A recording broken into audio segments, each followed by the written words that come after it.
Archipelagic and Island States Forum, designed to facilitate 47 archipelagic and island nations to collaborate and cooperate in addressing common challenges in 4 thematic areas: climate change mitigation and adaptation, blue economy, marine plastic debris, and good maritime governance. In 2017, the idea to establish the multinational cooperation framework among the archipelagic and island states was first iterated during the UN Ocean Conference in New York. In November 2018, Indonesia hosted the first ministerial meeting with 21 archipelagic and island states. The Archipelagic and Island States Forum was established by Manando Joint Declaration. In the following year, the second ministerial meeting adopted the final outcome with 25 AIS participating countries. To achieve our vision, we focus on 4 objectives which we translate into our programs. Create an open, innovative, and engaging forum. Provide a space to share and implement innovative and tangible programs. Promote collaborative efforts among stakeholders. And create opportunity through the blue economy. Ideation, implementation, and evaluation are the core elements to our solution framework in addressing the problems. In 2020, AIS Forum launched programs to drive innovation, which are AIS Joint Research, a collaborative applied research program affiliated with academic institutions in AIS countries with various topics related to the 4 areas of collaboration. The Innovator Scholarship Program, a fully funded exchange program for talented individuals from AIS participating countries who can demonstrate exceptional leadership quality and creative mind, and AIS Innovation Challenge, to find innovative ideas and breakthroughs that can help societies and businesses to be more resilient and adaptive during crisis situations. AIS Forum also launched AIS Blue Startup Hub, a platform to connect marine-focused startup in 47 archipelagic and island states across the globe. AIS Blue Startup Hub Mentoring Program was launched with 18 participating startups from 6 countries. As an effort to realize the smart, innovative solutions, AIS Forum also engaged with public audiences through online events in a form of trainings, workshops, talk shows, and discussions with various topics and stakeholders across AIS participating countries. In light of COVID-19 pandemic, it is important for archipelagic and island states to have a resilient economy. Therefore, AIS Forum Secretariat introduces programs which focuses on blue economy. As a form of its commitment, AIS Forum developed Blue Economy Development Index, or BEDI. This index will be used as a tracking tool to determine the current use of coastal and marine resources, and it can be used as a tool to meet the Sustainable Development Goals. Blue Financing Framework, or BFF, which provides a guidance for governments, financial institutions, philanthropists, and donors to align their investments with the blue economy principles and allow them to select a project to be financed in the blue economy sectors. Smart and innovative solution programs, such as sharing knowledge sessions with experts and representatives from AIS participating countries. Plankton, which was a competition to raise awareness in reducing marine plastic debris. Impact pitching, which connects startups, small and medium-sized enterprises, potential investors, and growth enablers to gain partnership. And Ending Plastic Pollution Innovation Challenge, which was a collaboration with Marine Plastic Debris Project from UNDP Indonesia to address marine plastic pollution in Southeast Asia. Many solutions to challenges that affect AIS participating countries in 4 main thematic areas and SDG 14 goals are produced through collaboration programs.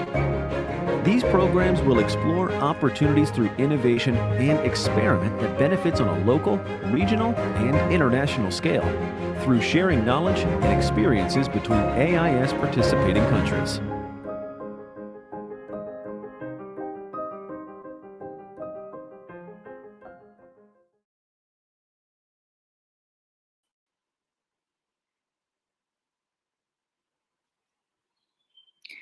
Oke, kita sudah mulai.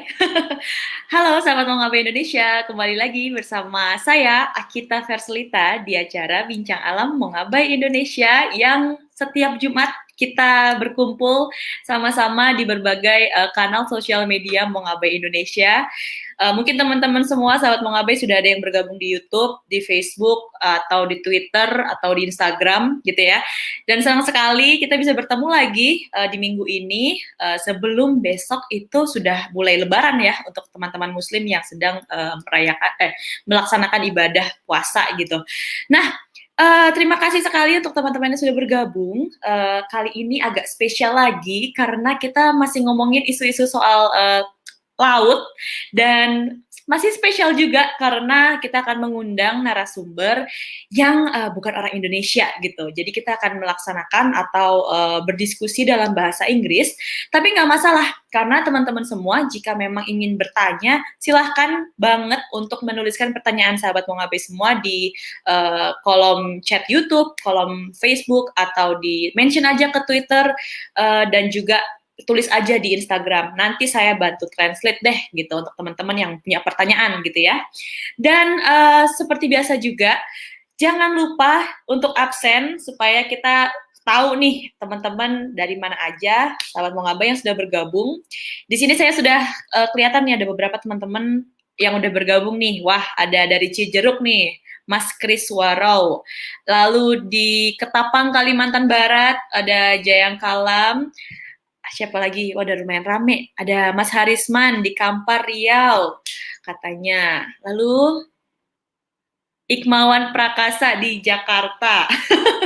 Wah, mana nih? Mana lagi ya? Waduh, ada dari Malang juga. Tapi kok dari tadi masih ini ya, kebanyakan yang bergabung nih belum dari bagian-bagian atau provinsi kepulauan ya.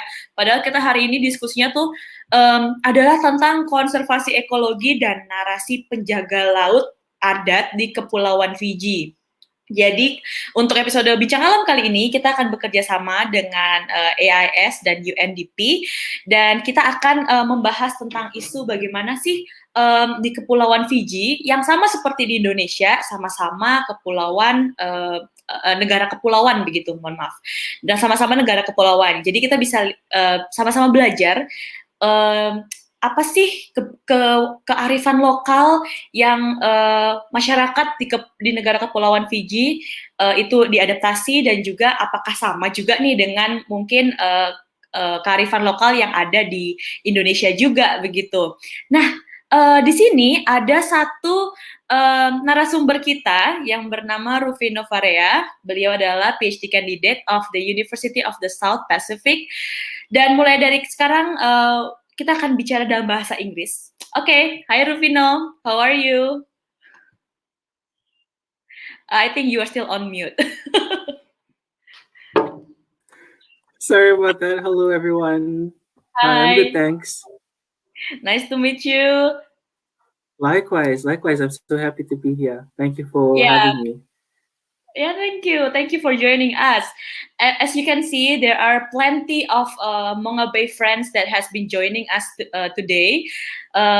There is one from I think Selamat Malam Fiji. Selamat. Oh, okay. I don't understand. Is it like is he speaking in Fijian language? I'm not sure. Nui Vinaka Rufino Samatai. Oh, yes. Nick. Hi, Nick. It's just a nice greeting. Oh, that's great. Yeah, something for us to learn. There is one, Muhammad Amran, greeting from Perth, Australia. Okay. Wow. Okay, that's great. How are you, Rufino? How is it in Fiji during this COVID-19 situation? Are you, doing good and doing well? And how is it the situation right now? Yeah, so things are fine at the moment. Fiji is on lockdown, so essential services. Right now, I've been working from home. It's almost 2 weeks now that I've been working from home. Sometimes the boredom does come, but I find ways to keep busy, and I'm so glad that I can be part of this takes my mind away from from all of From the everything danger that's out going there. on right now. Yeah, Okay. exactly. I mean, like, on daily basis, how is it like during this COVID situation, knowing that Fiji is quite a remote, located in a quite remote area, away from many other countries, and limited accessibility as well for traveling and all. How is it? Is Fiji handling it quite well during this COVID? Because you say there is lockdown and etc. Some other Yeah. regulation. How is Yeah, so at the moment, our health system has been coping. Our doctors have been doing a fantastic job, but I think every day we've been having a new case or two that has been announced, and so we're limiting our movements. We're trying not to go around. We're wearing our masks and washing our hands. Just to stay safe and do our part so that we can help the government do theirs as well. Yeah. Okay, that's really great. That sounds great. Now that you are here with us, we would like to learn more from you and how the Fijian, adopt or practicing the local wisdom related to the marine and fisheries practices. And before we start, I would like to introduce Rufino once again. Rufino is a PhD candidate in marine science, in marine pollution, correct? Yes, that's And right. and he has been monitoring and researching about the excess pollution effects in the seafood fish and shellfish in Fiji, and he has been in various projects related to pollutions collection and strengthening Fiji in the position and commitment addressing climate change and marine pollution concern. Am I mentioning it correctly? Yeah, absolutely. You're doing a great Okay, that's job. great. Okay, before without any further ado, maybe I would let Rufino to start presenting about his presentation on ecological conservation and narrative of indigenous ocean custodians. Okay, let me help to share screen. And for all Mongabay friends, please feel free to ask any questions to Rufino. Silahkan disimak dan ditanyakan apapun untuk Rufino, dan Rufino akan membantu menjawab, dan saya juga akan bisa bantu untuk menerjemahkan ya. Rufino, can you see your presentation? Yes, I can. Thank you. It's very clear. Yeah. That's great. Please start, Rufino. Okay. So, hi everyone. Thanks again for joining in and listening in on what I'm going to be presenting on today. Just a bit of background on myself.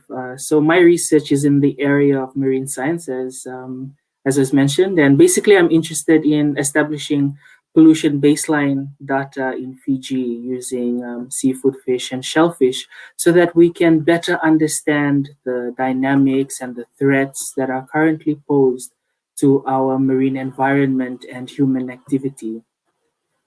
I'm also interested in closing the scientific knowledge gap that exists in Fiji and also in some other Pacific Island countries. And to do this, my research uses different types of approaches for the purpose of carrying out environmental risk assessments. And I'm hoping that the outcomes of my research can improve our environmental policies and frameworks that has been established by government, and to also create civic scientists and capacity building from a bottom-up approach.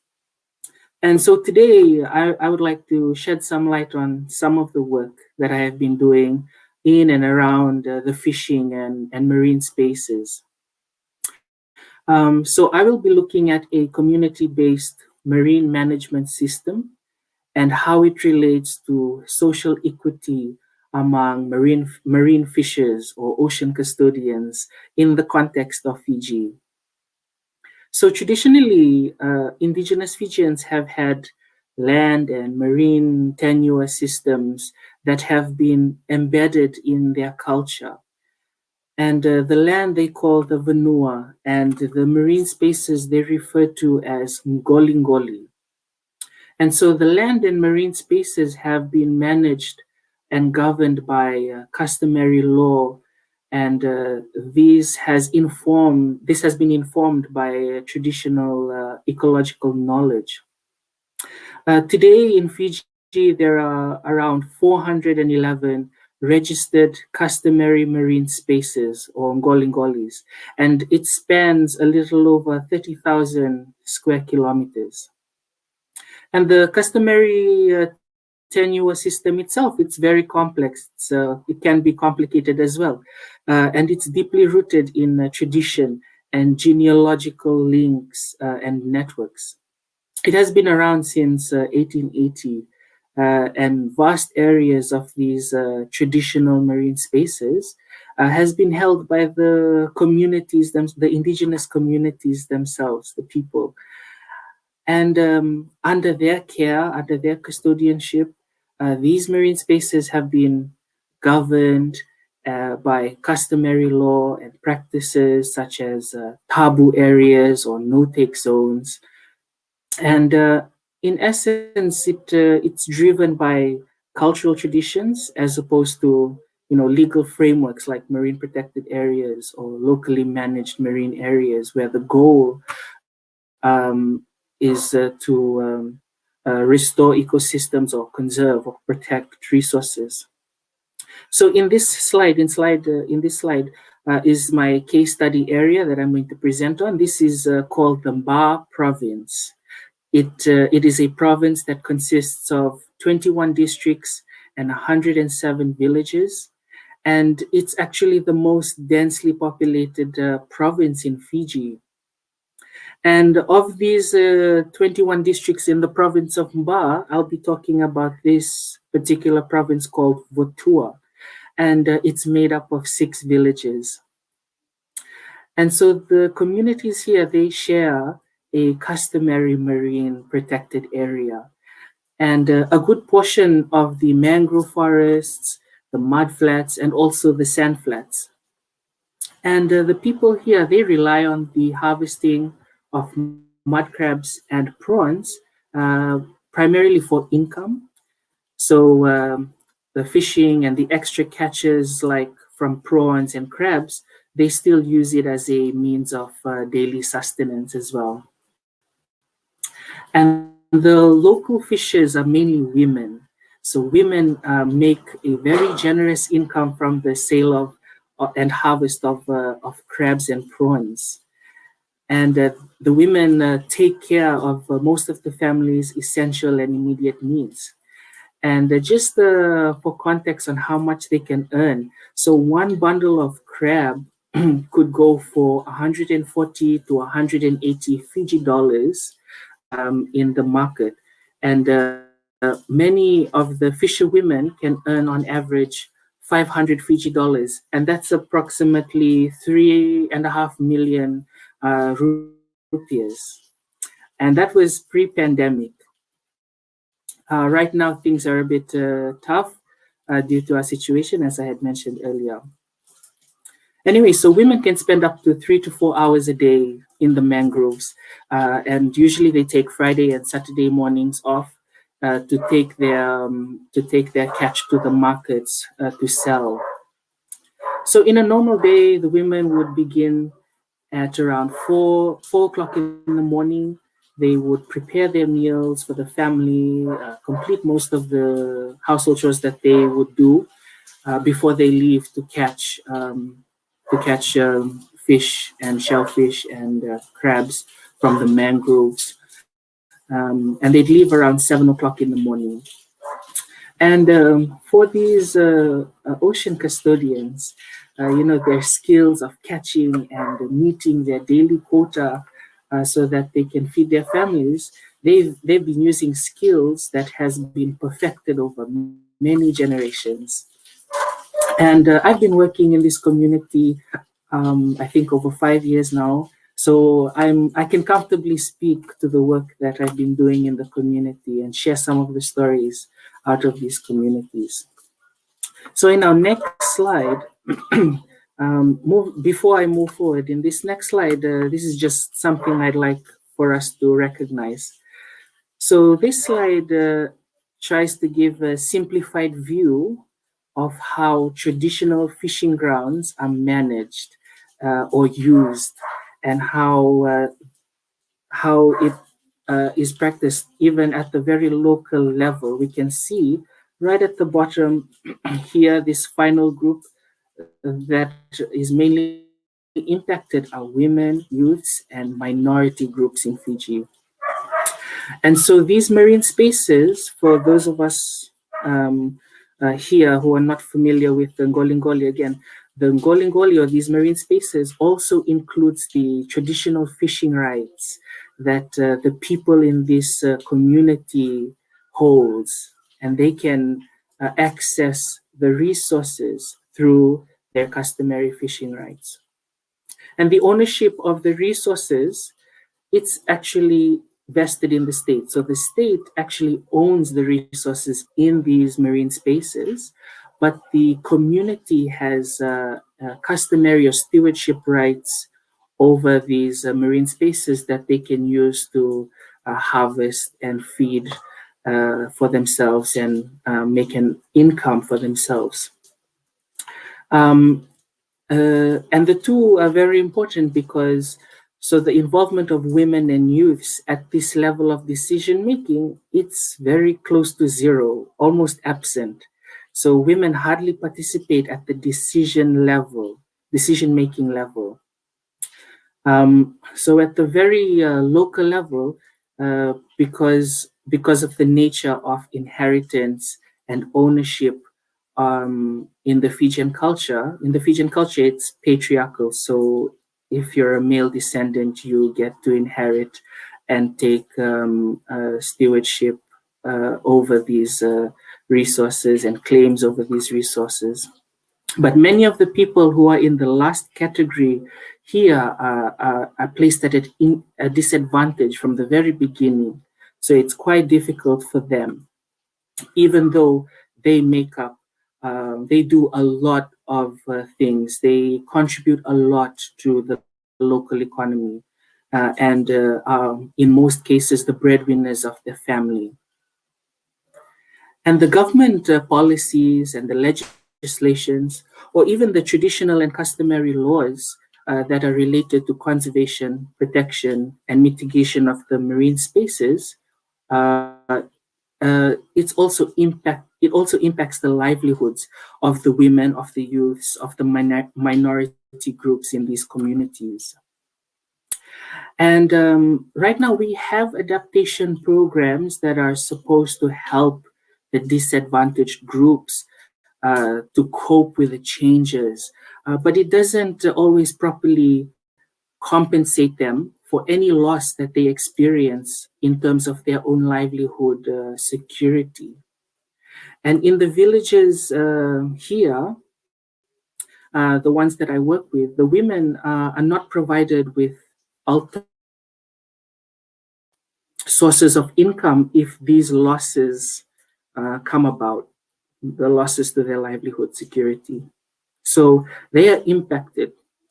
And sometimes the government tries to push forward initiatives such as workshops and trainings where they teach women handicraft, where they teach women sewing and other forms of gender conforming activities that are not always sustainable for these women if they lose out on gaining access to the marine resources. The reason is because for many of these women growing up, they've never had the materials in their communities to make and weave like mats. So there isn't any pandanistry to cut down and make mats or baskets out of it. So it isn't sustainable for them, and it doesn't help them earn an alternative source of household income that they would get if they continued, or if they could freely access these marine spaces and utilize the resources inside it. So in one of the household surveys that was conducted in this community, the data told us that a lot of the women that took part in the fishing activities or gleaning activities, they earn the highest amount of income, sometimes more than their spouse, their husband. And so even despite all of that, there is still, and all their contributions and to traditional knowledge and income generation and environmental sustainable practices, they still face a lot of obstacles. And in our next slide, so this picture shows an outline of the coral reef. And you can see part of the coral reef, there's a customary marine protected area, or MPA. It's the smaller part of the reef right on the top. And you can notice that the reef system has a lot of things, loose sediments, and on top of those loose sediments, there's seagrass beds. And I also can draw your attention to the mangrove forests. The mangrove forest is very extensive, and these areas, there are some areas here in the mangroves, they weren't mangrove areas before, but now they are mangrove areas. And we have some areas as well that used to be mangrove areas but are now mudflats. And the reason for this is because there is actually a lot of human activity that's going on. There's actually a mining activity that's going on in this community at where you can see the red star in the map. So over there, there's a mining concentrator. It's 4 stories high, and because of the mining that has been happening there, it has been causing a lot of damage to the ecosystem. And so these problems can affect the women and the youths and the minority groups even more. And in our next map of the same reef, this map shows fish aggregation in the reef system. And you can see that the reef is a thriving coral reef system. There are a lot of fish there, and the people usually go to this place to fish, and they do fish sustainably. In fact, there's where the marine protected area is, it's a no-take zone, so they keep out of it. And what that does is it helps the ecosystem within that, it helps the marine animals within that ecosystem to thrive. And then as it builds and builds, there's an overflow into the surrounding area, into the surrounding reef. And so that's a spillover effect. And that's just another example of how there are local measures and local interventions at the community level has helped to ensure sustainability. So in our final slide here, so this slide is, you can now meet the people of the community that I've been working with. So these are local fishers, ocean custodians who depend on the marine environment for crabs, for prawns, for shellfish, even medicine and income. And their livelihood security is really being threatened from the mining activity that I mentioned that's going on in the area. They're actually mining magnetite, they're extracting magnetite minerals or the black sand from the delta area of the mangroves. And people like these ocean custodians that you can see in the picture, they lean and depend on the work that people like myself and many of you who are watching, they depend on the work that we do to help them prepare a new and improved path for the future generation so that they'd have something growing up. And we can do our part by protecting and building on their traditional knowledge and practices. And we can do this by advocating against for-profit organizations that threaten decades of efforts that ocean custodians and traditional indigenous people have been practicing for many generations. And we can help put in place protective layers to ensure that their children can have a secured future. So I'm going to stop my presentation there, but I hope that you enjoyed it. And if you have any questions, please let me know.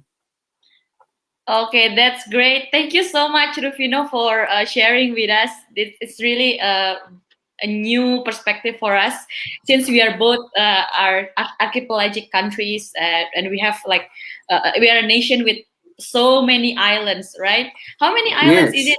it in Fiji? So we have around 300 or so islands and islets, but not so many of them. Only the bigger ones are occupied, and we still have some that are uninhabited. That's really great. Yeah. And in Indonesia, we have like 17,500 islands. I think when I was Wow. yeah, it was 18,000. I don't know if it is the number change or any other regulation that regulate the number of islands in Indonesia. And it's really great to see that I think we both have similar practices in Indonesia and in Fiji, because as you mentioned that now in Fiji, like mangrove ecosystem has been playing such a huge part, yeah, in your coastal Yes. area. Mm-hmm. Absolutely, it has. Yes. Okay. Yeah. So maybe there's something that we will dig more on that. But before we start with Q&A session, I would just want to say hi to some of Monga Bay friends who has been joining us today. There is, who is this? Oh, hi from Bogor. Rini Andes said. Who else in here? There is Ellie from Lampung. And then Rita in Prabu Muli, Sumatera Selatan. So, you know, Rufino, we have like so many Monga Bay friends who is joining us with us from various locations and Yeah, provinces, that's excellent. which is really good. Yeah. I love it. So Nicola said, awesome work, Rufino. Sad to hear about the magnetite mining. Good conceptual flowchart of the traditional marine protected areas. Great following your work from Australia. That's really good. Thank you, Nick. Mm-hmm. And then, okay. Oh, there's another one. Salam lestari, sahabat penyu loang lembata dari Polikarpus. So he said like there is representative from the turtle group in East Nusa Tenggara, which is really good. Okay, there are some Hi. questions that I would like to ask. Maybe some of Monga Bay friends Sure. has currently typing the questions. Silahkan teman-teman, sahabat Monga Bay yang ingin bertanya kepada Rufino, nanti silakan kami tampilkan jika dalam bahasa Inggris dan jika dalam bahasa Indonesia akan saya bantu untuk terjemahkan begitu. Yeah, I have few questions here. You know, Sure. just if I can share, a few days ago, like I was reading an article in Monga Bay that mangrove ecosystem they play such a big role in preserving the sea from the plastic pollutions or marine debris, you know. And apparently, based on the findings on one study, they said that mangrove actually can they can survive quite well, you know, fighting those what is it like the plastic before they enter the sea. But how is it in Fiji? Is it playing the same role, or is there any challenges in terms of you know, the marine areas that is facing by the marine or coastal areas in Fiji, other than maybe plastic pollution? Would you mind to share?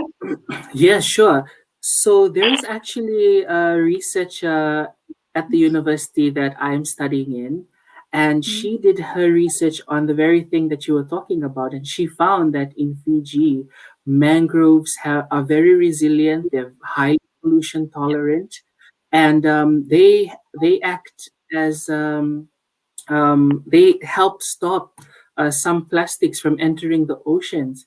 And so they create a retention barrier between the coastal areas and the marine area. And and they yeah, it has been amazing findings that she has come up with. And one of the challenges that I see that can pose a threat now is because of a lot of coastal developments, and we have a lot of towns that are being developed and tourism industry. They're clearing out mangroves, and that can pose a problem in the future as well. If and we need to study more on this and learn more about it so we can protect it better. Okay, that's really sad to know. I think that's the same challenges that many hotspot in the mangrove ecosystem Indonesia also facing. Okay. Yeah. About the, you mentioned there are challenges, for example, the coastal development and then mining. How is it like? How is it the action taken by the regulator in terms of the government? And is there any like groups of social environmental movement that has been fighting against those challenges? Yes, we have a lot of NGOs and civil society organizations, and even the church.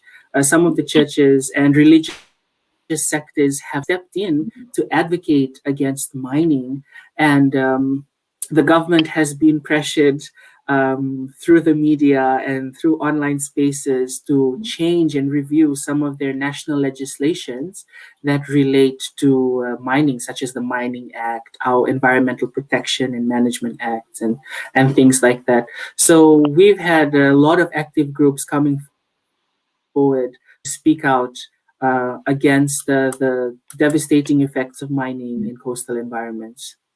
Okay, so what is the biggest effect actually for Indonesia when we have been facing a lot of natural disasters lately, from flooding and like pollutions happening just around us? How about in Fiji? Is there any like direct impact to the society, to the people, to the environment, and on daily basis in terms of disasters and etc.? Or is it more like a long-term impact that you were facing in Fiji? So Fiji is a country that is prone to cyclones. In fact, I think in the last year or two, we've had like 3, 4, 5 consecutive cyclones and floodings, and that has been devastating for coastal communities and low-lying areas. And there's still so many things that the government needs to address, such as our drainage systems and things like that, because there are still some families who have who are living without proper homes. They're actually living in tents since 2016 when we had Cyclone Winston, and that just tells us how dire the situation is in Fiji when it comes to natural disasters, especially when it's recurring more and more due to climate change. Yeah, correct. Because it's supposed to be like a collective actions, whether it's from the people or the government or like the nations all over the world.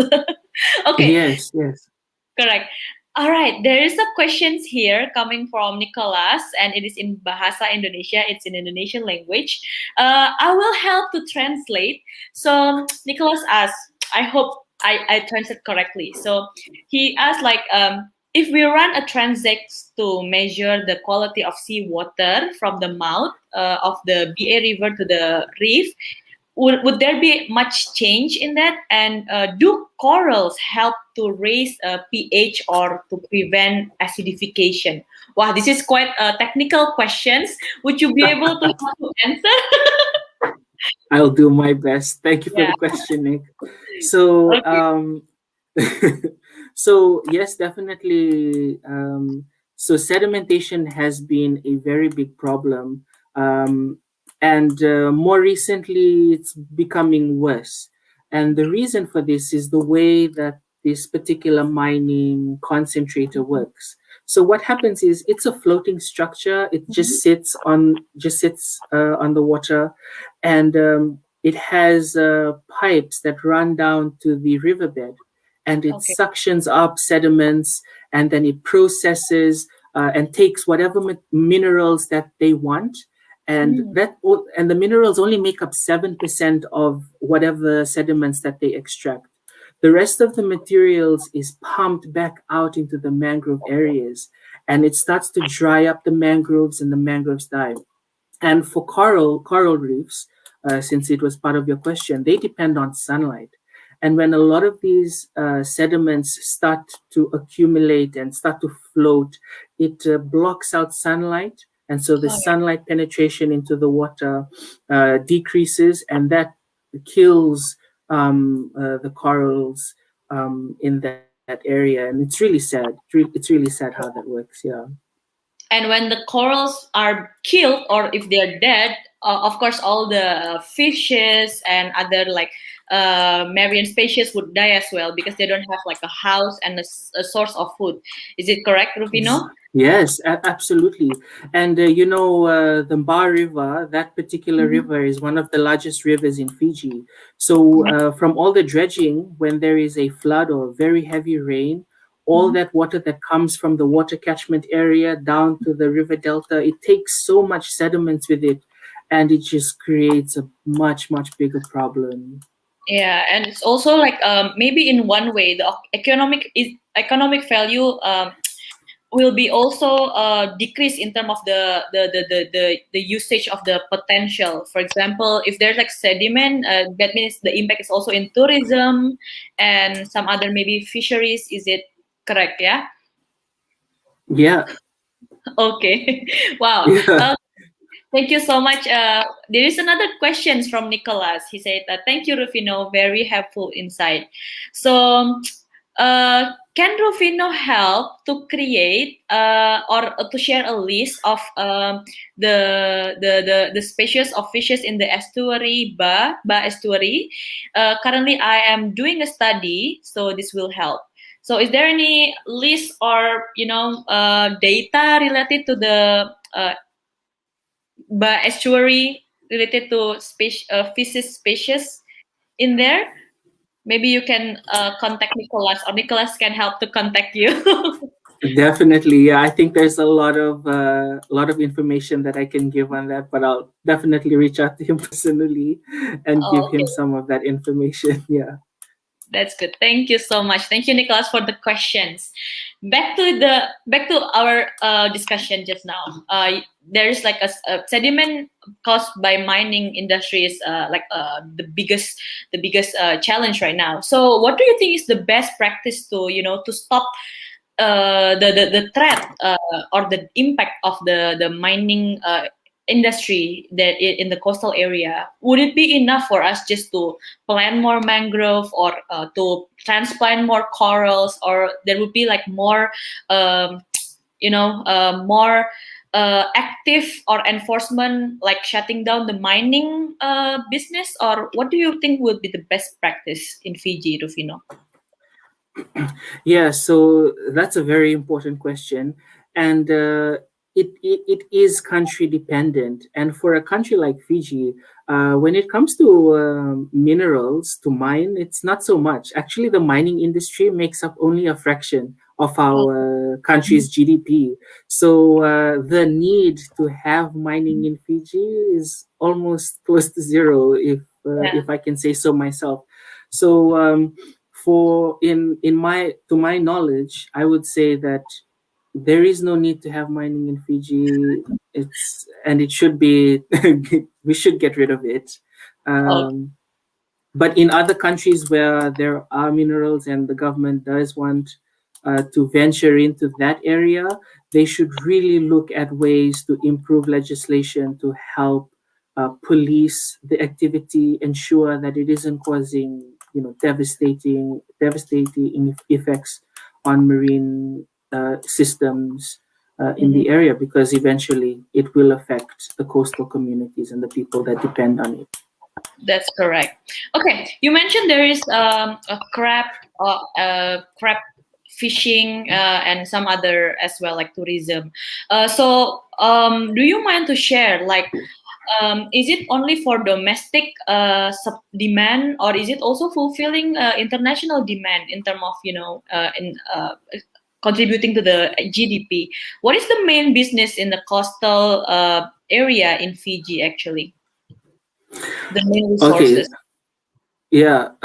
So actually, when it comes to the marine sector, the major sector is surprisingly tourism. And then after that is fishing. So the fisheries sector, they make up the second largest, and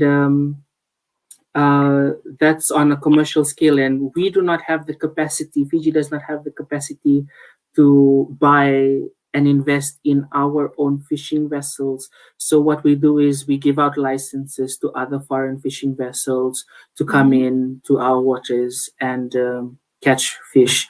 But in terms of other things like crabs and prawns, on a commercial scale, it's not really marine based; it's more aquaculture based. Okay. So that's the difference there Okay. in Okay. that That's sense. Are the licensed vessel or licensed foreign vessel, do they have like a regulation or set of regulation for them to comply in terms of the sustainability of their operating procedure in Fiji area? Yes, so there are regional and international conventions that have been very important, and Fiji has produced some really good legislation around illegal fishing from foreign fishing vessels. But one of the biggest problems is, so we have a very large exclusive economic zone, but our navy that usually does the policing of our waters, it's not so big.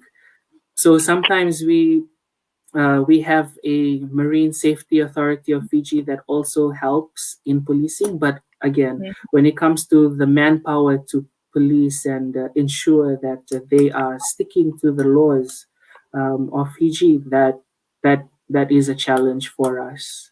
Yeah, so most probably there will be more resources to do the patrol, yeah, required in terms of that. Yeah. Okay, thank you for answering my question. That's really good to know. There's a question coming from Christopher Paino. He said, "Hi Rufino, greeting from Gorontalo. I have a question about LMMA, locally managed marine area, if I'm not mistaken. Yeah, is there a Yes. recognized from Fiji government or national legislating about the LMMA through traditional and customary laws?" This is really interesting. Would you mind to help answer Chris' question, please? Yeah, sure. So our locally managed marine areas are very extensive, and the government does recognize LMMAs, and they do work with our LMMA Fiji network here quite extensively. But when it comes to codifying these marine areas, it's usually just the Marine Protected actually gazettes to protect over a long period of time. And so the money to manage and police marine protected areas are more than you would have for locally managed marine areas in Fiji. But the communities in Fiji has done a really good job in setting up committees inside villages, and these committees provide advice. They also help mobilize other community members to keep watch of the marine resources and ensure that there isn't any poaching and things like that. And there are avenues if they do see people breaking these traditional laws that they set for themselves, they can go to some departments and authorities and lodge a complaint. But whether or not their concerns will be addressed to their satisfaction is a totally different question. Yeah, that's correct. So it's a bit, there is a pro and cons, and especially when it comes to the regulation and customary law, because I believe that not all regulation is coming from the customary law, if I'm not mistaken. Yes, Yes. that's right.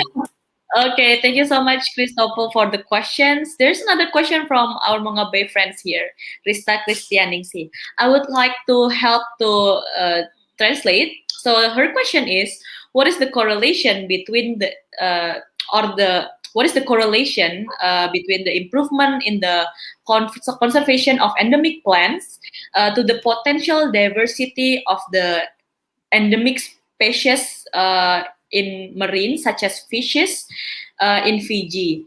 Like, yeah, just to make it simple, what is the correlation between the conservation of endemic marine plants to the endemic fishes?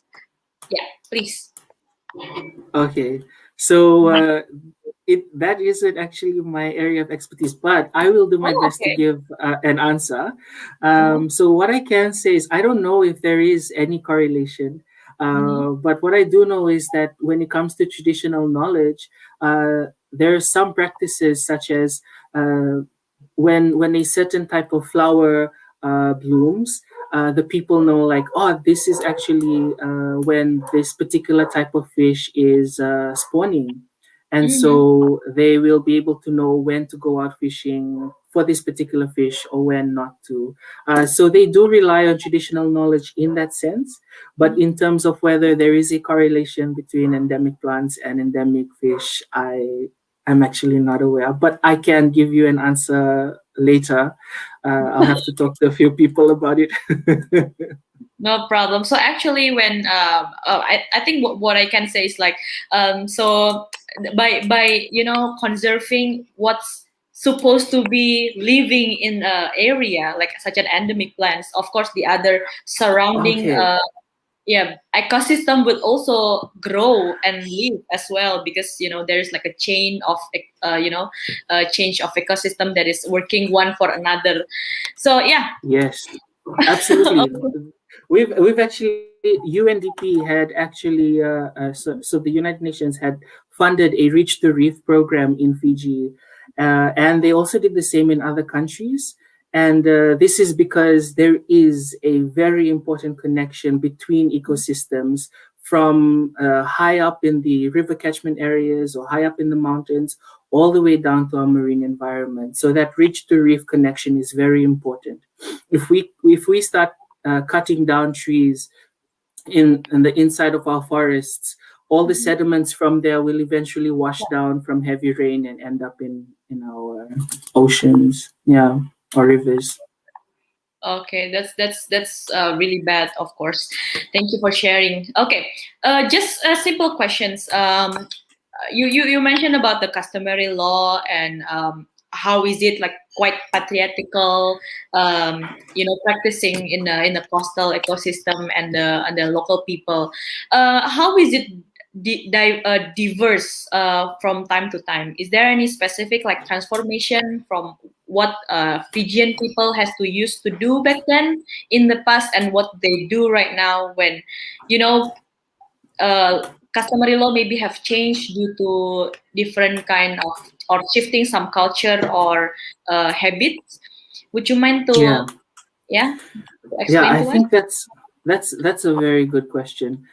So what is evident is that the traditional practices that a lot of the indigenous communities had way before my time, and the things that they used to do, the customary laws that they used to practice, all of those things have most of those things have changed, and the reason change is because one thing government does, its intentions is good, but when it takes a particular sacred ground and they make legislations around its protection, they Mhm. start to prevent the access of these people to their sacred grounds, to their fishing grounds, to their traditional grounds. And so, because they can no longer access these areas, they can no longer practice what they used to do generations before. And so that can be a problem. Yeah, it's like a Yeah, huge change because exactly. they are prohibited to do their customs and their rituals and Yeah, practices. right? Yeah. Okay. So government's intention is good to try and protect the area, but in doing so, they're preventing people as well, in some cases, to practice the things that they used to practice. Yeah, for Yeah. generations. For Something that has generations, been yes. for generations. Okay, Yeah. just to close our discussion, last something that very very interesting, because I think that's what has been a question for everyone, not only Indonesia or Fiji. I just want to know, or we just want to know, what is the commitment of Fiji, or what is the commitment has been taken by Fiji government to fight against the climate change or climate crisis that's happening. Since you mentioned that there is a threat such as mining and some other threat, but what is actually the legitimate action they have taken to get Okay. around as a joint force to fight the climate change? Yeah. So last year, the Fiji government introduced a climate change bill to government, and they conducted public consultations around this. So the most important part of the legislation is that this legislation would bind the state um, to land and environment areas, and it will Mhm. apply to all things that the government does in, on, or above or below Fiji's land and airspace, including our internal or territorial waters, or our EEZ. So this very important bill, if it's passed, the act will allow the government to implement its obligations and commitments to the Paris Agreement. Agree. And the legislation will also establish a national climate change policy, and all these different types of committees, sector-based committees, to help Fiji meet its commitments Yeah, in the climate Paris agreement. Yeah. Agreement. Yeah. Okay, thank you so much for answering the questions. Okay, there is one last question from our Mongabay friends here. Susana Tauya Fuka. She said, "Hi Rufino, very generally, in your opinion, other than your area of study, what are 3 other research areas that you would consider a priority in our field?" As I assume the field of conservation and marine protection. Is there any suggestion, Rufino? So that would take a lot of thinking, but in all honesty, every single work that goes towards the protection of the environment, the advocacy of conservation, and the protection of our marine resources and the people who depend on it, it's all important. Everything and everyone who is involved in this work and is doing this good work, it's so important, and I encourage you to continue doing it. Yeah, that's correct. Thank you so Yeah, I'm much. not gonna handpick. Okay, thank you so much, Susana, for the question as well. Before we close our discussion for today, I would like to share like one last information for all Mongabay friends that has been joining us today. So this program today, we are partnering with UNDP and AIS in a program called the Ending Plastic Pollution Innovation Challenge, or EPIC, phase 2. I would just mention ini bahasa Indonesia. So EPIC merupakan kompetisi inovasi untuk menanggulangi sampah plastik. Event ini merupakan kolaborasi antara AIS Forum dan Marine Debris Secretariat. Jadi di program ini akan ada 2 pemenang inovator yang mendapatkan masing-masing sebesar $36.000. Silakan dicek situs AIS Forum Sekretariat di www.aisforum.org dan akun sosial media @AISforum. Jadi teman-teman yang sahabat Mongabay yang ingin bergabung, silahkan untuk bergabung nih kalau punya inovasi-inovasi yang keren-keren tentang untuk mencegah atau menanggulangi atau mengurangi sampah plastik di Indonesia. Please feel free to join. Yeah, I think that's all for today. Thank you so much, Rufino, for Thank your very enlightening, open-minding, like very it's really great. It's really great to know, what our friends in Fiji has been doing, and it's quite sad to know that not only Indonesia but also Fiji is facing the similar, challenges in the marine and coastal area. So yeah. Thank you. Thank you for Okay. having me. Wow, this is another questions, but I'm sorry. I think we have closed the Q&A sessions. Maybe Rufino will help to answer the questions from Ellie. Okay. Baik, itu saja teman-teman sahabat Mongabe semua. Terima kasih untuk teman-teman yang sudah bergabung di diskusi kali ini. Senang sekali karena kita sudah berdiskusi dengan teman kita di sini, Rufino Varea, yang merupakan PhD candidate of the University of the South Pacific. Tadi Rufino sudah sharing tentang konservasi ekologi dan narasi penjaga laut adat di Kepulauan Fiji. Semoga kita sama-sama bisa belajar dari apa yang sudah Rufino paparkan, belajar dari Fiji juga. Ternyata nggak cuma Indonesia juga nih yang mengalami ancaman-ancaman di daerah-daerah pesisir laut begitu ya. Terima kasih untuk teman-teman yang sudah mengirimkan pertanyaan. Terima kasih sudah menjadikan diskusi ini sangat interaktif, dan semoga teman-teman juga bisa bergabung tadi di programnya UNDP dan AIS Forum di program EPIC. Silahkan kunjungi Instagramnya di @ais.forum, dan jangan lupa juga untuk tetap keep in touch dengan Mongabe Indonesia dengan cara like Facebook page-nya Mongabe Indonesia, bisa juga follow Twitter-nya @mongabeid, follow juga Instagram-nya @mongabe.id, dan jangan lupa kunjungi www.mongabe.co.id untuk membaca dan mendapatkan berita lingkungan paling aktual setiap harinya gitu. Dan sampai bertemu di hari Jumat depan. Tapi berhubung hari Jumat depan itu adalah hari raya Idul Fitri ya, jadi sepertinya kita akan absen dulu. Kita akan ketemu lagi 2 minggu lagi, dan stay tune untuk jam berapanya, karena kemungkinan kita akan kembali ke jam normal semula begitu ya, karena sudah bukan hari puasa atau bulan Ramadan gitu. Sekali lagi terima kasih sahabat Mongabai. Semoga kita semua diberikan kesehatan selalu, dan jangan lupa jangan mudik dulu karena kita juga masih belum boleh mudik karena masih COVID ya. Terima kasih, dan thank you so much Rufino for joining us once again. Hope you stay safe there in Fiji. Sampai bertemu di bincang alam selanjutnya. Saya Akita dari Mongabe Indonesia undur diri. Sampai jumpa. See you Rufino.